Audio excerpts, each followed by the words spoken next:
വെറും ഇല ഉപയോഗിച്ച് എങ്ങനെ സിമ്പിളായിട്ടൊരു ബട്ടർഫ്ലൈനെ വരച്ചെടുക്കാമെന്ന് നോക്കിയാലോ. അതിനായി നമുക്ക് പെയിൻറ്റും ഇലയും മാത്രമാണ് വേണ്ടത്. ആദ്യം നമുക്ക് ബട്ടർഫ്ലൈയുടെ ബോഡി വരച്ചെടുക്കുക. അത് നിങ്ങൾക്ക് ഇഷ്ടമുള്ള ഷേപ്പിലും സൈസിലും വരച്ചെടുക്കാവുന്നതാണ്. അതിനുശേഷം ആ ഇല എടുത്തിട്ട് അതിൽ ഇഷ്ടമുള്ള കളർ പെയിൻ്റ് അടിക്കുക. ഞാനിപ്പോൾ ഇവിടെ പിങ്കും യെല്ലോയും കളറാണ് എടുത്തേക്കണത്. നിങ്ങൾക്ക് വേണമെങ്കിൽ ഒരു കളർ ഉപയോഗിച്ച് മാത്രം ഇല ഫുള്ള് കംപ്ലീറ്റ് പെയിൻ്റ് അടിക്കാവുന്നതാണ്. ഇങ്ങനെ പെയിൻ്റ് അടിച്ച് കഴിഞ്ഞിട്ട് ഇല ആ പേപ്പറിൽ കമത്തി വെച്ചിട്ട് വീഡിയോയിൽ കാണിക്കണ പോലെ നന്നായിട്ട് പ്രസ് ചെയ്യണം.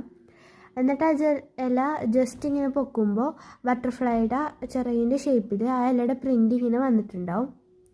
ഇതേപോലെ തന്നെ അപ്പുറത്തെ സൈഡും ചെയ്തെടുക്കുക. അപ്പുറത്തെ സൈഡ് ചെയ്യുമ്പോൾ ശ്രദ്ധിക്കേണ്ട കാര്യം, ഇപ്പുറത്ത് എടുത്തേക്കണ ഇലയുടെ അതേ ഷേപ്പും സൈസുള്ള ഇല തന്നെ അപ്പുറത്ത് ചിറക് പ്രിൻ്റ് ചെയ്യാനും എടുക്കണം. അതിനുശേഷം താഴത്തെ 2 ചിറക് ചെയ്യുമ്പോൾ ഞാൻ ചെറിയ ഇലയാണ് എടുത്തേക്കണത്.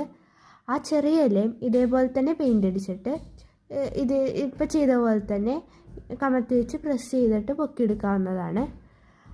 അങ്ങനെ മറ്റേ സൈഡിലും ചെയ്യണം. അപ്പോൾ നമ്മുടെ ബട്ടർഫ്ലൈ ഏകദേശം റെഡി ആയിട്ടുണ്ട്. ഇനി ബട്ടർഫ്ലൈക്ക് 2 കൊമ്പും കൂടി വരച്ചു കൊടുത്താൽ മതി. വരക്കാൻ തീരെ അറിയാത്തവർക്ക് പോലും വളരെ സിമ്പിളായിട്ട് വരക്കാൻ പറ്റിയൊരു ബട്ടർഫ്ലൈ ആണിത്. അപ്പോൾ വീഡിയോ ഇഷ്ടമായെങ്കിൽ എല്ലാവരും ലൈക്കും സബ്സ്ക്രൈബും ചെയ്യാൻ മറക്കരുത്. ഇനി അടുത്തത് എന്താണ് ഞാൻ ക്രാഫ്റ്റ് ചെയ്യേണ്ടതെന്നും കൂടി കമൻറ്റ് ചെയ്യാൻ മറക്കല്ലേ. അപ്പോൾ എല്ലാവർക്കും ബൈ.